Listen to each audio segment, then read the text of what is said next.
इन दिनों भागवत का इतना आनंद आ रहा है ना कि सुबह कब होती है और शाम कब होती है कुछ पता ही नहीं चलता। और ये सुबह का टाइम है, 8:30 बज रहे हैं और हम सब पार्क में इकट्ठा हो गए हैं। यहाँ पहले हवन किया और फिर आरती की है।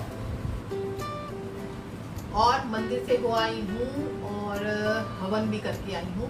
और जिन्होंने कलश उठाया था ना उन्हें रोज जाना है और वहाँ सुबह रोज हवन होगा और उसमें शामिल भी होना है। आरती भी होती है भागवत की और लड्डू गोपाल की।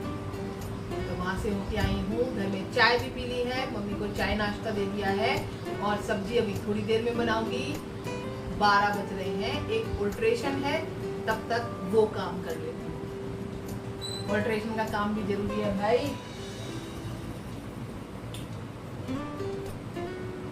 और वाकई कल तो हम बहुत थक गए। वहाँ इतनी दूर पैदल चलना और ऊपर कलश लेके चलना, कभी ये हाथ लेते थे और ये थक जाता था ना तो फिर ये इससे पकड़ती थी, फिर ये थक जाता था तो इससे पकड़ती थी। बहुत थकावट हो गई। रात को फिर भजन हुए, फिर हम गए वहाँ पे मंदिर में। मैंने कहा ना 7 दिन हमारे कॉलोनी में पार्क में हमारे भागवत हो रही है तो वहाँ 7 दिन मेला सा लग रहेगा। तो आज मैंने अपनी मम्मी को भी बोला कि आप भी यहाँ आ जाओ और थोड़े दिन यहाँ रहो और भागवत का आनंद लो, यहाँ मेरे पास रहेगी।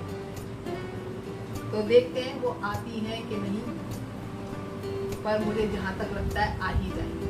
हर्षित के पापा को मैंने बोला कि उनको ले आओ। तो चलो फटाफट अपनी ऑल्ट्रेशन कर लेती हूँ और फिर आपसे मिलती हूँ।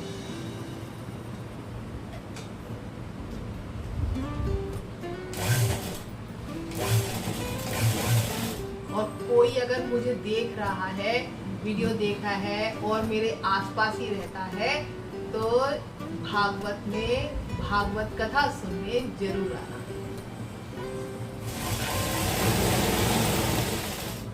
अब मैं ज़्यादातर ऑल्ट्रेशन ही करती हूँ क्योंकि सिलने का ना मेरे पास ज़्यादा टाइम नहीं होता। उसकी कटिंग करना, स्टिचिंग करना, उसमें बहुत टाइम जाता है। ऑल्ट्रेशन आ जाती है, पीको आ जाती है और इंटरलॉक आ जाती है, मैं वो काम कर सकती हूँ। बहुत आसपास का हुआ तो सूट भी सिल देती हूँ। और कल तो मैंने ब्लाउज अपना सिला, काफ़ी समय बाद सिला था लेकिन सिल लिया और पहन लिया।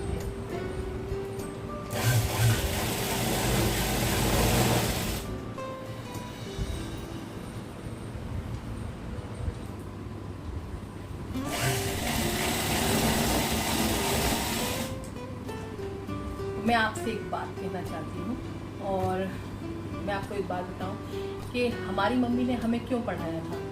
उस समय पता है क्या सोचती कि अगर लड़की पढ़ी लिखी होगी तो लड़का अच्छा मिलेगा, अच्छी जॉब वाला मिलेगा, घर अच्छा मिलेगा, यही सोच थी।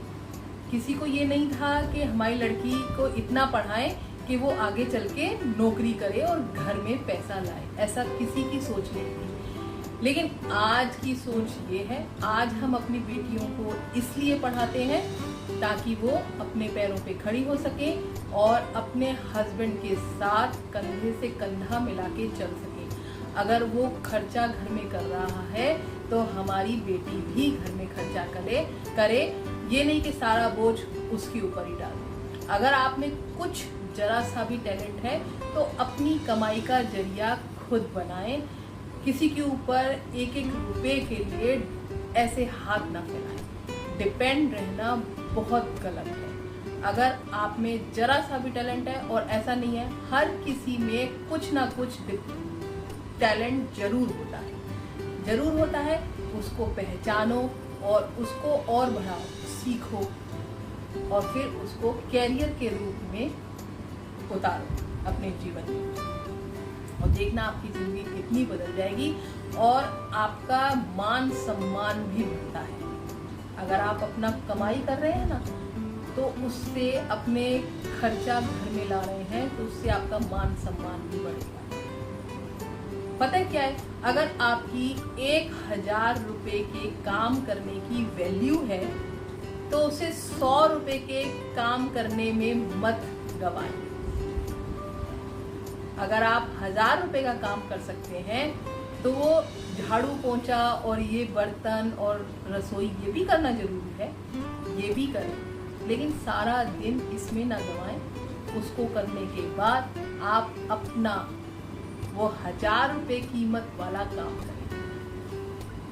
चाहे 1000 रुपए की कीमत करके उसमें से 100 रुपए की कीमत आप किसी से करवा लें, लेकिन उस समय को ऐसे ही ना गवाएं। अपना टैलेंट है तो जरूर सबको दिखाएं।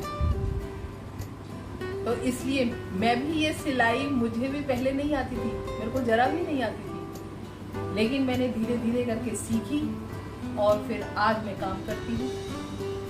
मैं अपना बुटीक भी चलाती थी, लेकिन वो कोरोना काल में बंद हो गया और अब मैं ज़्यादा, क्योंकि मेरे पास समय नहीं होता, घर भी संभालना है और बहुत से काम होते हैं, सासू माँ भी है, खाना पीना उनको टाइम से देना होता है, लेकिन अब थोड़ी बहुत सिलाई भी करती हूँ, ऑल्ट्रेशन भी करती हूँ।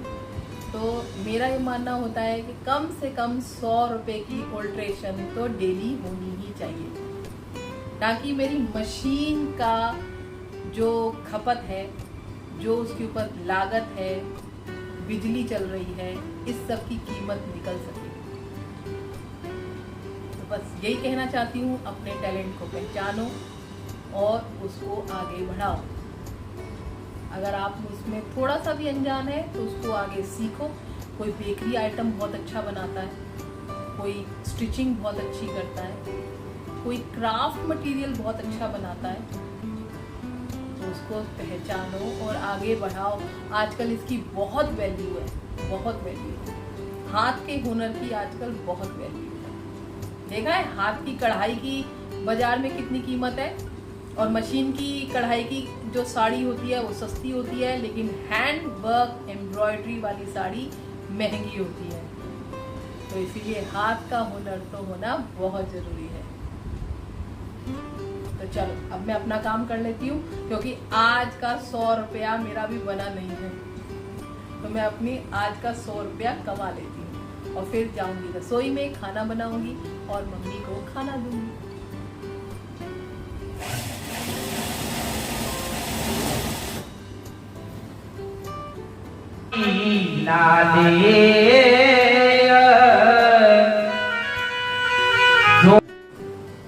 और यहाँ भागवत सुनने आ गई हूँ और यहाँ मेरे पास आया है निमिष, और निमिष बोला आंटी मुझे भी वीडियो में ले लो, तो मैंने कहा ठीक है आजा, तेरे को भी वीडियो में दिखा देती हूँ।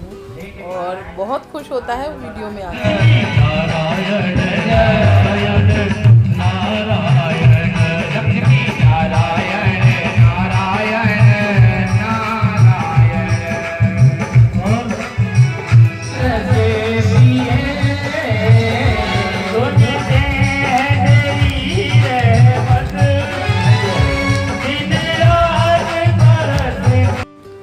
दोपहर 2 बजे का टाइम है और मैं भागवत सुनने आ गई हूँ। मम्मी को भी लेके आई हूँ। मम्मी को उधर मैंने दूर बिठा दिया है अच्छी जगह देख के, और मैं यहाँ पंडाल में बैठी हूँ और मस्त भजन सुनूंगी, कथा सुनूंगी और शाम 6 बजे तक यहीं बैठूंगी और बहुत अच्छा लगता है, बहुत आनंद आता है। तो चलो अपने वीडियो का एंड भी यहीं करती हूँ। मेरा वीडियो आपको अच्छा लगता है तो प्लीज़ लाइक करें, कमेंट करें और सब्सक्राइब करें। Thank you for watching. Bye bye.